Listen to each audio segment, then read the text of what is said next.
Versículo 13 es donde vamos a comenzar. Hemos estado estudiando este libro maravilloso de Pablo, inspirado por el Espíritu Santo, donde vemos a un hombre que creyó algo completamente inusitado, algo increíblemente difícil de creer.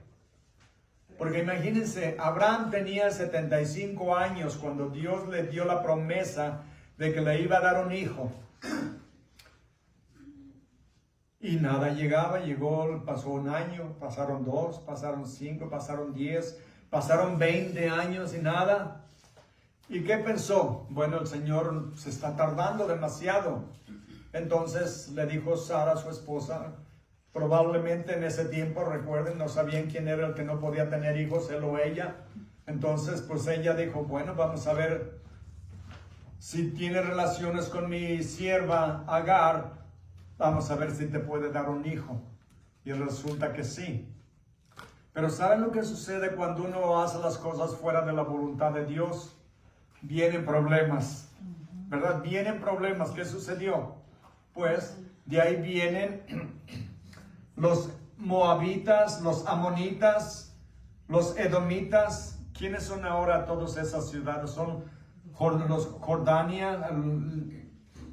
Jordania, Líbano, los palestinos y los asirios, que han sido enemigos de Israel por miles de años desde entonces. Miles de años. Y de ahí vienen también los árabes. Bueno, estos también, la familia de Edom vienen de la descendencia de Lot. ¿Recuerdan el sobrino de Abraham? Que tuvo relaciones con sus hijas. Y de ahí vienen también ellos que han sido enemigos acérrimos de los judíos. Todo tiene consecuencias, hermanos. Todo tiene sus consecuencias cuando uno desobedece a Dios. Dirán ustedes, bueno, ¿qué tan serio es un pecado? ¿Qué tan serio es un pecado?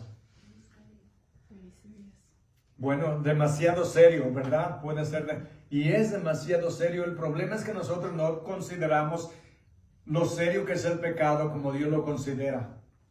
¿Cuántas veces pecaron Adán y Eva? Una sola vez. Un solo pecado. Y por ese pecado toda la creación desde entonces está bajo maldición. Toda la creación ha sufrido, miles y millones y billones de gente han muerto por un solo pecado. Desobedecieron a Dios, entró el pecado, entró la muerte. Caín mató a su hermano Abel para comenzar.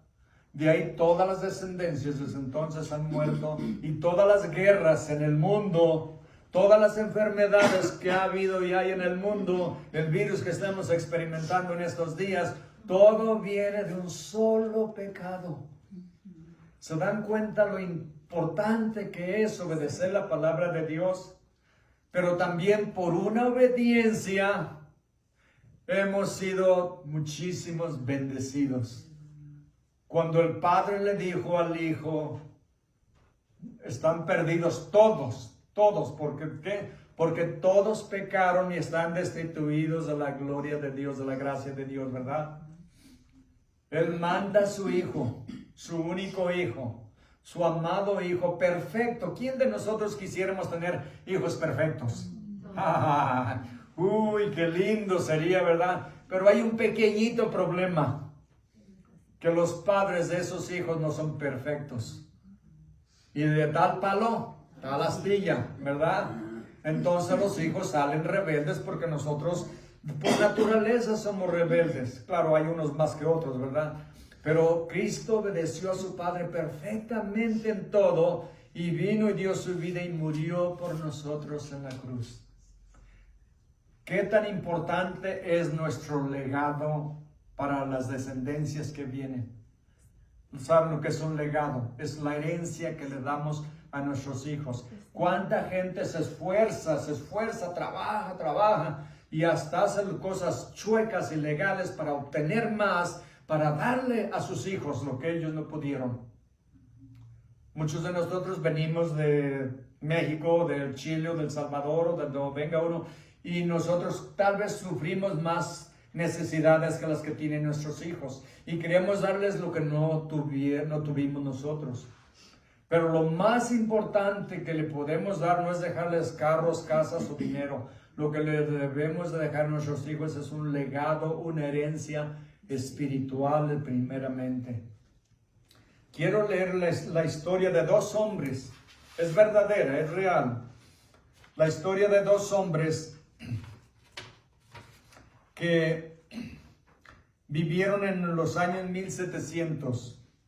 Déjenme organizar mis notas porque los usé en el servicio anterior. No sé si las tengo en orden. Se llama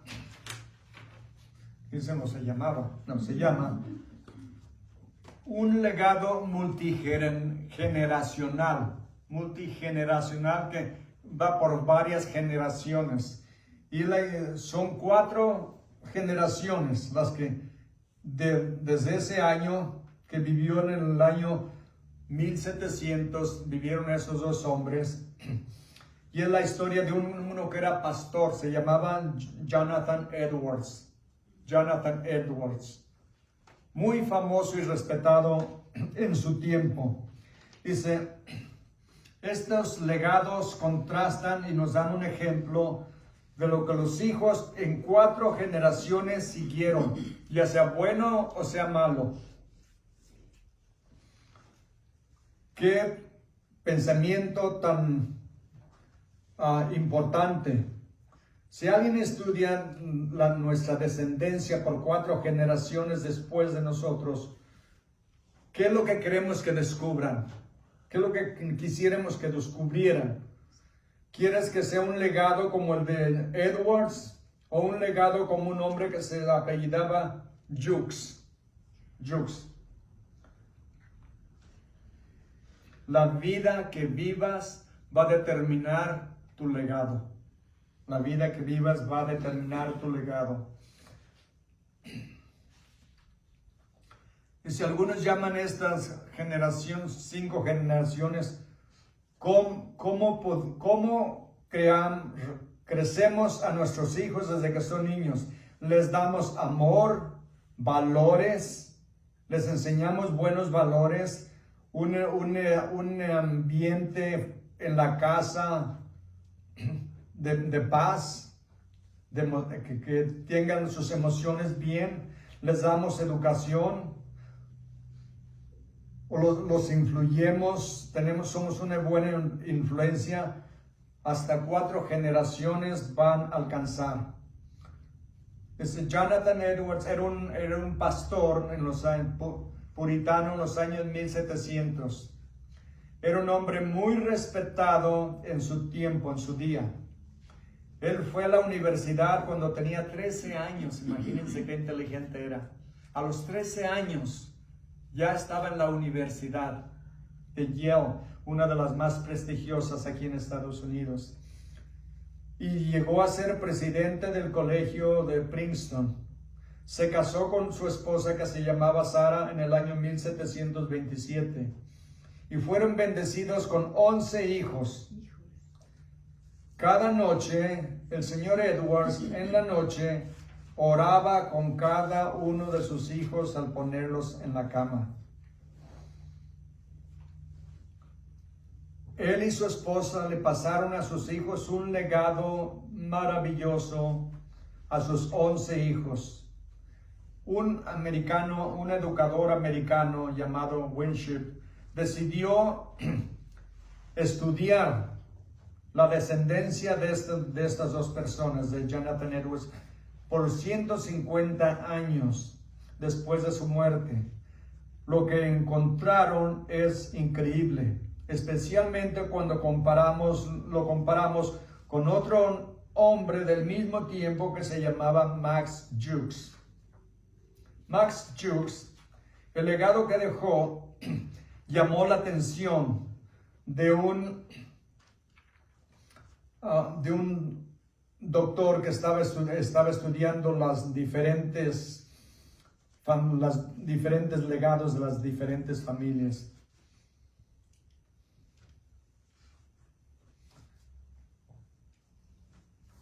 Dice, de la familia de Jukes, dice, 42 hombres habían estado en el sistema de la prisión en Nueva York, 42 de sus descendientes. Al mismo tiempo que el de Edwards se fue en su tiempo. Dice, la familia de Jukes originalmente fue estudiada por un sociólogo y miren lo que descubrió. De sus descendientes incluyeron 7 asesinos, 60 ladrones, 190 prostitutas, 150 que estuvieron convictos en la cárcel, 310 limosneros, 440 que arruinaron sus vidas por el alcohol. Y de los 1,200 descendientes, 300 murieron prematuramente en 4 generaciones. Esto es el legado que dejó. Dice, el legado de Jonathan Edwards. Dice, hubo un vicepresidente, un decano de la escuela de la Universidad de Leyes, un decano de la Escuela de Medicina, 3 senadores, 3 gobernadores, 3 mayores de la ciudad,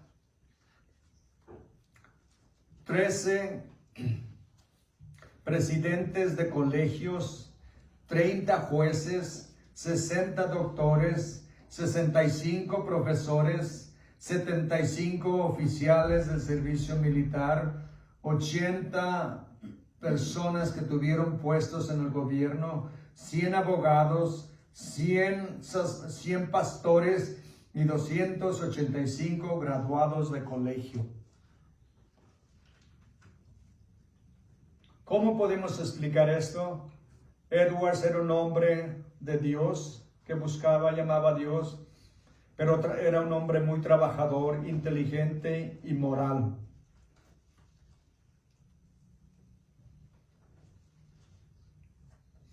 Dice Winship, el que los estudió, mucho de la capacidad, el talento y la intensidad del carácter de más de 1,400 personas en la vida de Edwards, sí, se debe al trabajo de Mrs. Edwards. Mucho de lo que se logró fue por el ejemplo y la influencia de la madre. Para que vean que las mamás tienen una inmensa influencia. Dice, estos 2 legados contrastantes, proveen un ejemplo, lo que le llaman una generación. Como un padre o padres crecen a sus hijos, el amor que les dan, los valores que les enseñan, el ambiente espiritual en su hogar que les ofrecen, la educación que les proveen, influencia no solo a ellos, sino influencia a cientos que vendrán después. Eso es lo que es un legado, y les quiero decir con esto, más que nada, ¿qué es lo que vamos a dejar a nuestras familias, a nuestros hijos? Debemos de dejar un legado. Decimos, bueno, mis hijos no están caminando con el Señor, o mis hijos no han venido al Señor. Sigamos orando y viviendo la vida ejemplar ante ellos, y un día van a venir a los pies de Cristo. Yo he leído y he oído, escuchaba yo seguido que cuando trabajaba y andaba manejando de una escuela a otra, muchos testimonios que se llamaba desencadenados, de hombres y mujeres que estuvieron en las cárceles y cómo vinieron al Señor. Recuerdo 1, 2 o 3, recuerdo específicamente, que dice que llegaban en la madrugada todo borracho, todo drogado, se quitaba los zapatos antes de entrar para que su mamá no lo oyera, o su abuelita, y cuando pasaba por el cuarto de ella podía ver la luz debajo de la puerta y se ponía a escuchar, y su mamá y su abuelita, los 2 diferentes casos, pero ellas eran las que estaban de rodillas orando, que sus hijos llegaran seguros a su casa. Y de eso dice que después sentía tanto remordimiento y vergüenza de lo que estaba haciéndole a sus padres, a su mamá o a su abuelita, y que vinieron a los pies de Cristo. El ejemplo que damos vale muchísimo, muchísimo. El ejemplo que vemos aquí de Abraham, el padre de la fe. ¿Cuántos miles y millones no han venido a la salvación por ver la fe, el ejemplo que él dio a los judíos? Es el padre de la nación judía, pero nosotros decimos, bueno, pero yo no soy judío. Pues sí somos judíos por fe, porque somos descendientes de Abraham a través de la fe. Déjenme comenzar en el versículo 13, dice, porque no por la ley fue dada a Abraham o a su descendencia la promesa de que sería heredero del mundo, sino por la justicia de la fe, recuerden de nuevo, porque los que son de la ley no son, la ley son los herederos, porque si los que son de la ley son los herederos, vana resulta la fe y anulada la promesa. Si fuera por las obras, la fe no valdría de nada. En Gálatas 3, 6 al 9 dice la Biblia, así Abraham creyó a Dios y le fue contado por justicia. ¿Ven? ¿Y qué es justicia? Que estar bien con Dios. Estar bien con Dios. Sabed, por tanto, que los que son de la fe, estos son hijos de Abraham. ¿Ya ven? Que somos descendientes de Abraham. Estos son hijos de Abraham. Y la Escritura, proviendo que Dios había de justificar por la fe a los gentiles, que somos nosotros, dio de antemano la buena nueva a Abraham, diciendo, en ti serán benditas todas las naciones. De modo que los que de la fe son bendecidos son creyentes de Abraham. Y en el mismo capítulo, en el versículo 29 dice, y si vosotros sois de Cristo, ciertamente linaje de Abraham sois y herederos según la promesa. ¿Ven lo que nos bendice a nosotros? Hasta nosotros nos alcanza la bendición de Abraham después de cientos de generaciones. Imagínense hasta dónde llega la obediencia, la bendición de la obediencia a Dios. Imaginémonos nosotros que dejamos una herencia y digamos que y todos queremos que nuestros hijos sigan al Señor. Pero digamos que tenemos dos y uno no lo va a seguir. Pero el que sigue al Señor, ¿cuántos van a venir a la salvación y a cuántos van a influenciar a través de los años? Y si ambos vienen a la salvación, hijos o hijas, ¿cuánto va a llegar las generaciones? ¿Hasta dónde van a llegar? Tal vez ustedes sean los primeros en su familia de venir a Cristo, de ser cristianos. Pues tenemos la responsabilidad, cada uno de nosotros, de vivir de tal manera que influyamos a nuestra familia. A veces no nos quieren oír, pero sí nos están viendo. Ellos quieren ver si verdaderamente lo que predicamos lo vivimos. Si es serio lo que decimos que creemos. Porque podemos decir una cosa, pero si no lo vivimos, de nada va a servir. Ayer me tocó compartir en el desayuno de varones en una iglesia en Joshua Tree, habíamos como unos 100, y me tocó compartir el mensaje y les estaba diciendo, de nada sirve ir a la iglesia, levantar los brazos y cantarles cantos al Señor si el lunes en su casa no lo viven. Y el martes y el miércoles y el resto de la semana, su esposa y sus hijos no se los van a creer. No traten de ser de un modo en la iglesia y de otro en el trabajo o en la casa, porque es donde realmente se vive la vida cristiana. En la iglesia es fácil, todos estamos haciendo lo mismo. Somos cristianos y pues hasta ahorita, déjenme decirles, hasta ahorita, yo nunca he oído a alguien aquí de estar diciendo groserías. Usar lenguaje que antes usábamos. Y dije usábamos, no dije usaban. Usábamos, porque yo también. ¿Por qué? Porque estamos entre cristianos. Pero ¿qué tal en el trabajo? Cuando alguien empieza a contar un chiste sucio Y nosotros estamos ahí. Yo no lo cuento, digo, pero lo escucho.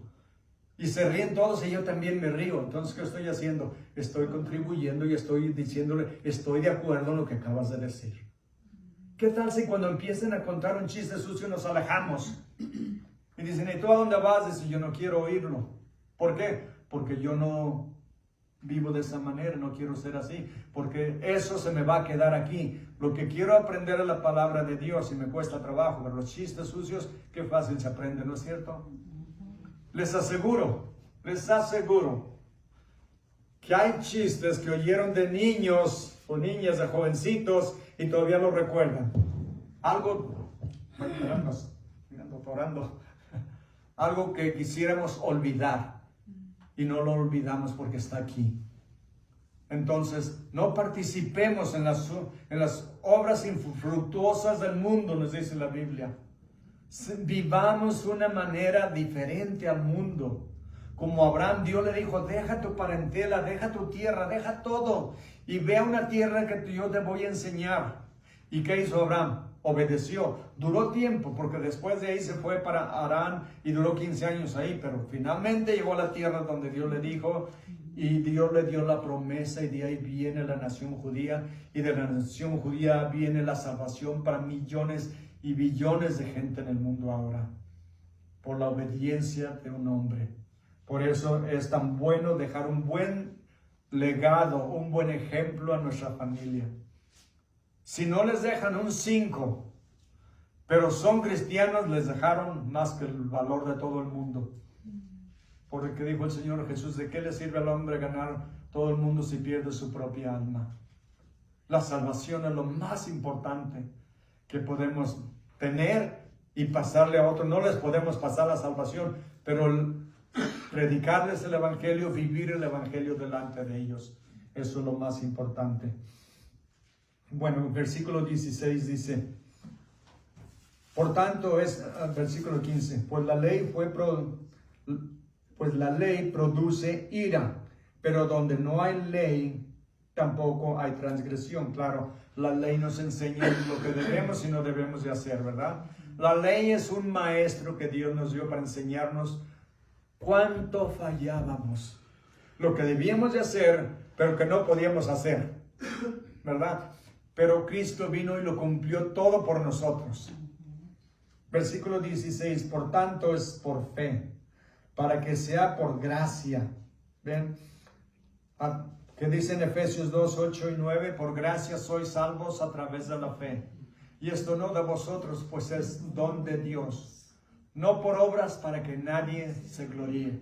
No es por obras, es por gracia a través de la fe, como dice aquí también. Por tanto, es por fe para que sea por gracia, a fin de que la promesa sea firme para toda su descendencia. No solamente para la que es de la ley, sino también la que es de la fe de Abraham. Déjenme decirles algo. El nombre de Abraham quiere decir Abraham, sin la H, quiere decir padre de muchos. Abraham era muy rico y Abraham vivía en una región donde era, como le llamáramos allá en el rancho, un camino real, en un pueblo. Es por donde pasaban todos los comerciantes de un lugar a otro desde Asia y todo, porque Israel le llaman el ombligo de la tierra, porque ahí se unen tres continentes. Y era un lugar, como decir, un highway aquí, ¿verdad? Una carretera principal. Y los árabes son muy hospitalarios. Cada persona que viene a su casa, un siervo le lavaba los pies, le daban de comer, se quedaba a dormir ahí, y una vez que entraba a su casa, era como si fuera de la familia, aunque fuera extraño. Y si alguien venía a herir o querer matar a su nuevo huésped, él tenía la responsabilidad de defenderlo como si fuera su familia. Imagínense que llegan y le dicen, hola, señor, ¿cómo está? Buenas tardes, ¿cómo está? ¿Cómo se llama? Abraham, que quiere decir padre de muchos. ¿Y cuántos hijos tiene? Ninguno. ¿Cómo que no tiene ninguno y se llama padre de muchos? Pues sí, así me pusieron. Yo sabía lo que estaba haciendo desde que nació. Pero después el Señor le cambió el nombre a Abraham. Como en inglés se llama como Abraham. Abraham. Que quiere decir padre de muchas naciones. Ya no de muchos, ahora es de muchas naciones. De muchas naciones. Voy a leerles de Génesis, capítulo 17, desde el versículo 2 al 8 dice: y pondré mi pacto entre mí y ti, y te multiplicaré en gran manera. Entonces Abraham, sin H todavía, se postró sobre su rostro, y Dios habló con él diciendo: he aquí mi pacto es contigo, y serás padre de muchedumbre de gentes, y no se llamará tu nombre Abraham, sino que será tu nombre Abraham, porque te he puesto por padre de muchedumbre de gentes. Y te multiplicaré en gran manera, y haré naciones de ti, y reyes saldrán de ti. Y estableceré mi pacto entre mí y ti, y tu descendencia después de ti en sus generaciones, por pacto perpetuo, para ser tu Dios, y el de tu descendencia después de ti. Y te daré a ti y a tu descendencia después de ti la tierra en que moras, toda la tierra de Canaán, en heredad perpetua será, y seré el Dios de ellos. ¿Qué dicen ahorita, cambiando un poquito el tema, que le llaman a Israel que está, ¿cómo le llaman? Que están ocupando los territorios ocupados, que le llaman, ¿verdad? Están diciendo que la tierra de Israel no le pertenece a los judíos, que le pertenece a los palestinos. Es mentira 100%. Dios aquí le dice que le va a dar esta tierra de Canaán, que es mucho más grande de lo que es Israel.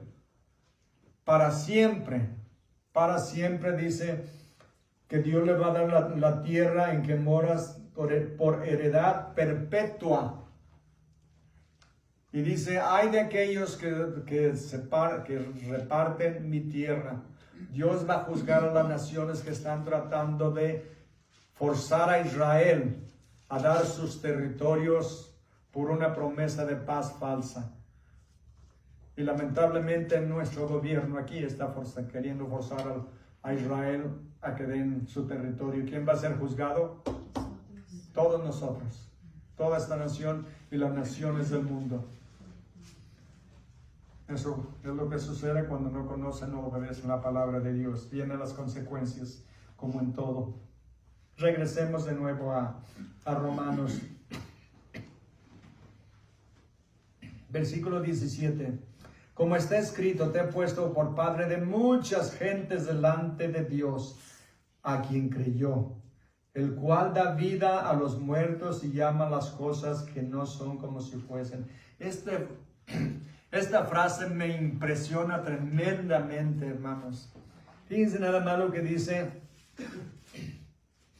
que Dios da vida a los muertos. En el Evangelio de Juan, en el capítulo 11, leemos la historia de cuando Jesús vino. Bueno, en el capítulo 10 habla de que, bueno, déjenme ir porque no se los quiero decir chueco, no se los quiero decir mal. En el capítulo 10 está hablando cuando Jesús estaba en Jerusalén en la fiesta que están celebrando los judíos ahorita, ¿cómo le llaman? Hanukkah. Ya. Estaba el Señor Jesús ahí celebrando con ellos la fiesta de la dedicación. Pero en judío es Hanukkah, que quiere decir de las luces, fiesta de las luces o de la dedicación. Cuando los judíos vencieron a Antíoco Epífanes, que eran asirios que habían desecrado el templo. Pero bueno, nada más quiero decirles lo que habla el capítulo 10. Cuando limpiaron el templo y lo rededicaron de nuevo al Señor. En el capítulo 11, después de esto, Jesús se va por 3 meses porque los judíos lo querían matar. Dice en el versículo 40 del versículo 10, dice, y se fue de nuevo al otro lado del Jordán, al lugar donde primero había estado bautizando Juan, y se quedó allí. Jesús por 10 capítulos estuvo predicando y haciendo milagros. Desde el capítulo 10 en adelante se aleja por 3 meses de Jerusalén. Y cuando vuelve es la última semana de su vida. Y de los capítulos 11 en adelante habla solamente, cubre una semana de su vida. Solamente una semana de su vida, todo lo que sucedió cuando resucitó a Lázaro, cuando le ungieron los pies allí en Betania, cuando entró la entrada triunfal en el siguiente capítulo, y luego cuando celebró la Santa Cena con sus discípulos, y luego el juicio, y luego la crucifixión en el capítulo 20, la resurrección en el capítulo 21, cuando se va hacia el cielo. Los judíos lo rechazaron, lo querían matar, pero él antes de eso vino y resucitó a Lázaro de la muerte. Tenía 4 días de muerto, ya como dice su hermana Marta, dijo, ya pesta. Y de ahí de la muerte él sacó vida. De las cenizas Dios saca vida. ¿Cómo estábamos nosotros? ¿Qué dice la Biblia? Que estábamos muertos en delitos y pecados. ¿Quieren saber cómo huele un muerto? Simplemente vean a un inconverso.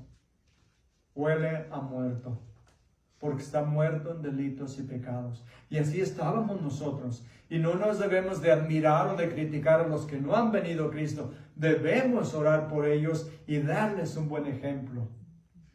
Vivir nuestra vida. Si ustedes, los que los conocieron antes de venir a Cristo, si los vieran ahora como son, deben de ver una tremenda diferencia en sus vidas, en nuestras vidas. Deben de ver que hubo un cambio. No necesitamos decirles, sabes que ya dejé la religión y ahora soy cristiano. No necesitamos decirlo, solamente debemos vivirlo y ellos lo van a ver. Y van a preguntar, ¿qué te pasó a ti? Ya no eres el mismo, ya no eres la misma, ya no hablas como antes, ya no tomas, ya no fumas, ya no andas en bailes, ya no andas tirando tu dinero en el casino. ¿Qué haces ahora? Pues voy a la iglesia.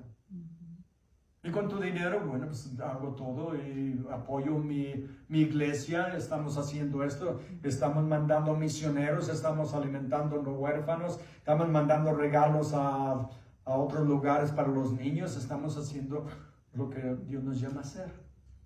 Pues, ¿qué te pasó a ti? Pues ahora soy cristiano. Dijo, ya está, ya me lo sospechaba, ¿verdad? Qué bonito que dijeran así, ya me lo sospechaba, porque ya no eres el mismo, ya no eres el que eras antes. Y pues, ¿qué te pasó? Y es cuando tenemos la oportunidad de dar nuestro testimonio de lo que Cristo ha hecho en nuestra vida, en nuestras familias. Como alguien le dijo a un borrachito que había sido borracho por muchos años y tenía su familia en la miseria, y una vez dejó de tomar, vino el Señor, fue a una iglesia, oyó el evangelio, se convirtió y cambió. Y uno de sus amigos le dijo, ¿y tú qué? Dijo, pues yo ya estoy en la iglesia. Tú eres de esos, ¿verdad? Dijo, ¿tú verdaderamente crees que Jesús cambió el agua en vino? Dijo, pues mira, yo soy nuevo, no conozco mucho de la Biblia, pero una cosa sí sé, en mi casa cambió el vino por leche, por ropa, por comida para mis hijos. Eso es lo que debe de ver el mundo en nosotros, un cambio radical.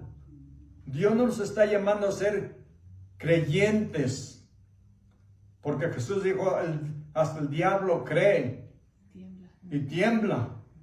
No, seamos seguidores. Seguidores del Señor Jesús dijo, mis ovejas conocen mi voz y me siguen. Y yo conozco mis ovejas. Dijo, y todas las que vienen a mí, el Padre me las da y no voy a perder ninguna. Estamos seguros, dijo, nadie las arrebata de la mano de mi Padre, y dijo, yo no voy a perder ninguna. Se dan cuenta que el Señor nos tiene, el Padre nos tiene en su mano y Jesús nos tiene con la otra. Así de seguros estamos en sus manos. Y nada nos va a sacar de ahí, porque hasta ahorita Él no ha perdido una ni va a perder una.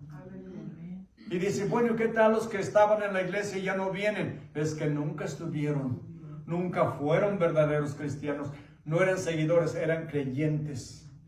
Oyeron el mensaje, les gustó el mensaje, lo disfrutaron por un tiempo, pero se alejaron, se fueron. Y dice Juan, se fueron de nosotros porque no eran de nosotros. Si hubieran sido de nosotros, hubieran permanecido con nosotros, pero se fueron para demostrar que no eran de nosotros. Entonces, en eso sabemos quién es un verdadero cristiano, el que sigue a Jesús hasta el final de su vida. El pastor aquí del Way Station murió hace como 3 semanas. Sirvió esa comunidad en un Joshua Tree y ese ministerio por 40 años.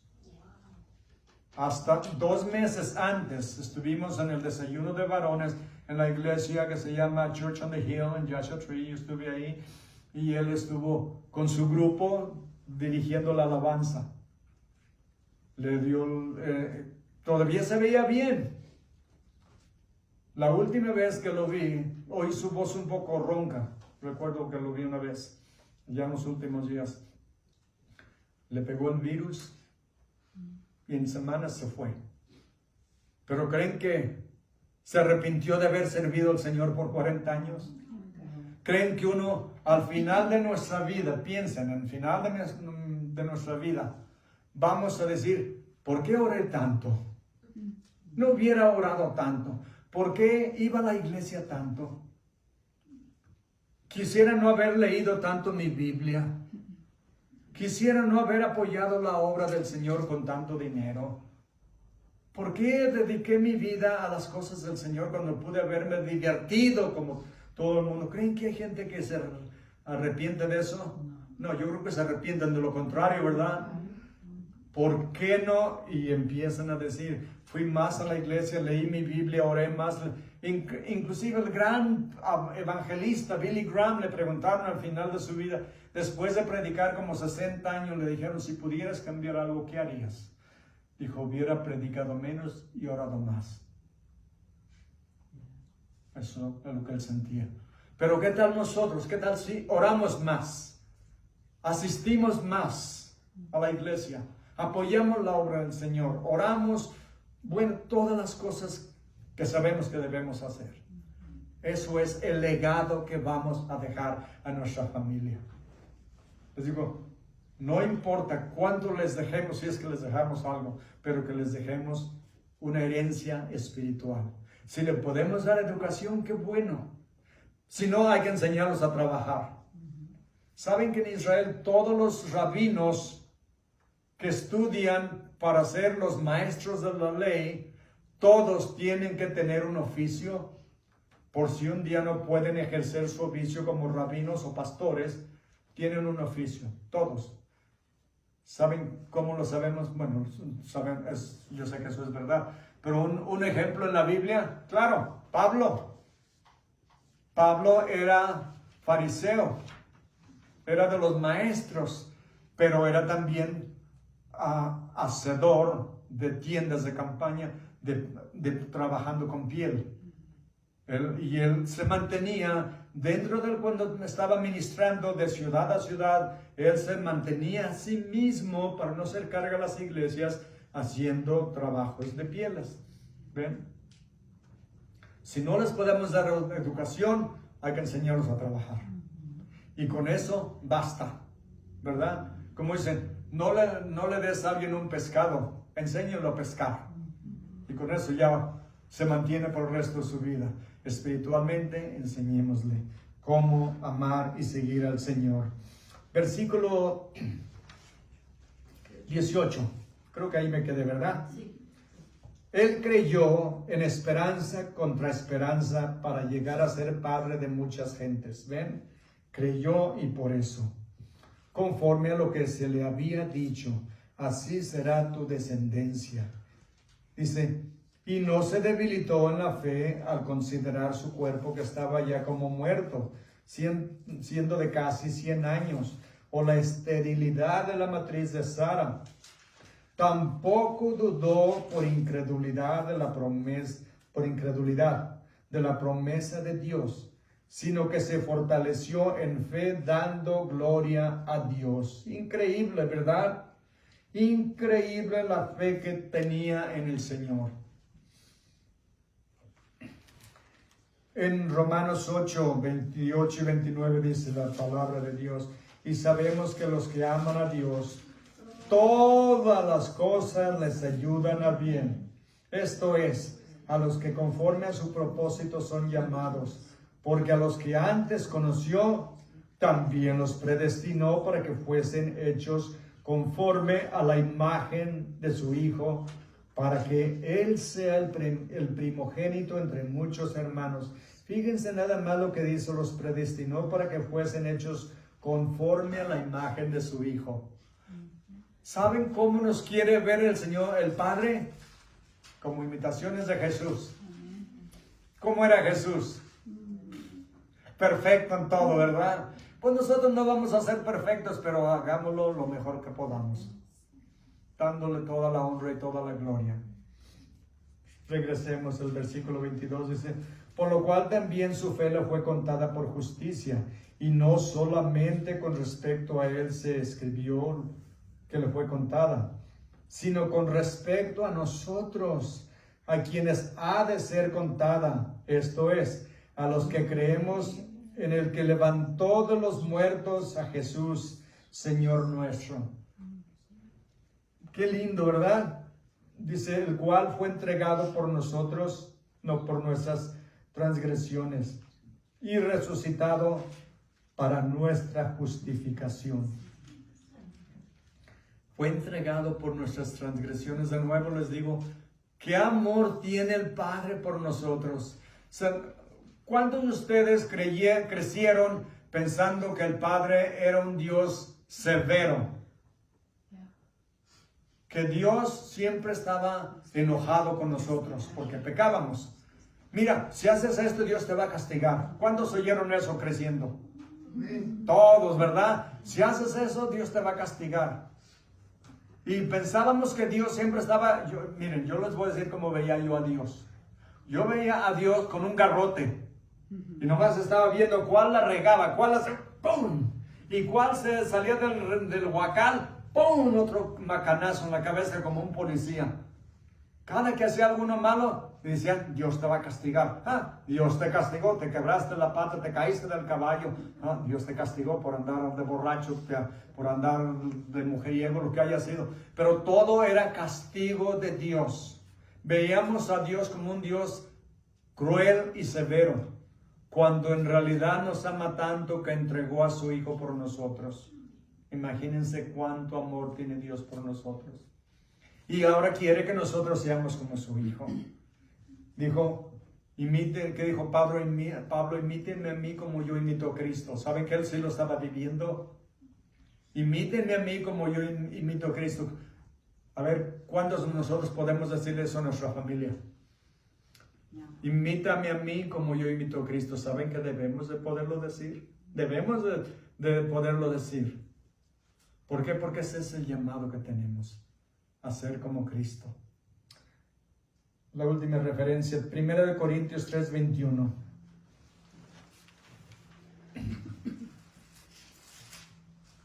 Dice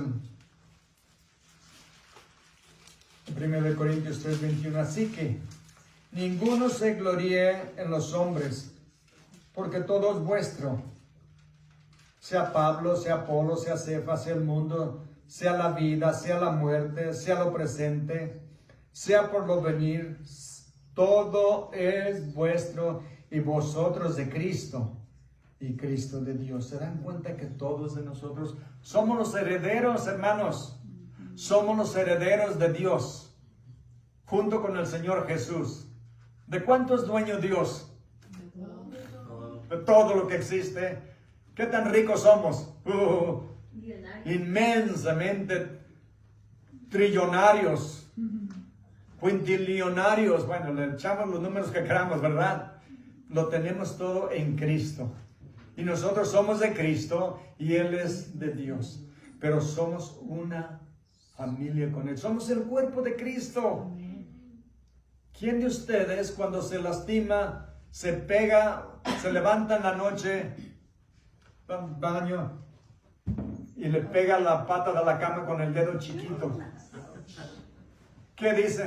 Ay, ay, acá, ¿verdad? Donde se lastimó uno, atiende uno rápidamente, ¿verdad? Ay, y prende uno la luz y a ver si no me estoy sangrando, ¿verdad? ¿Por qué? Porque nos queremos nuestro cuerpo. ¿Saben que Cristo, nosotros somos el cuerpo de Cristo? Y Dios ama, y Él ama su cuerpo y lo cuida. Y somos nosotros el cuerpo de Cristo. Estamos tan unidos con Él, Él es la cabeza y nosotros somos el cuerpo.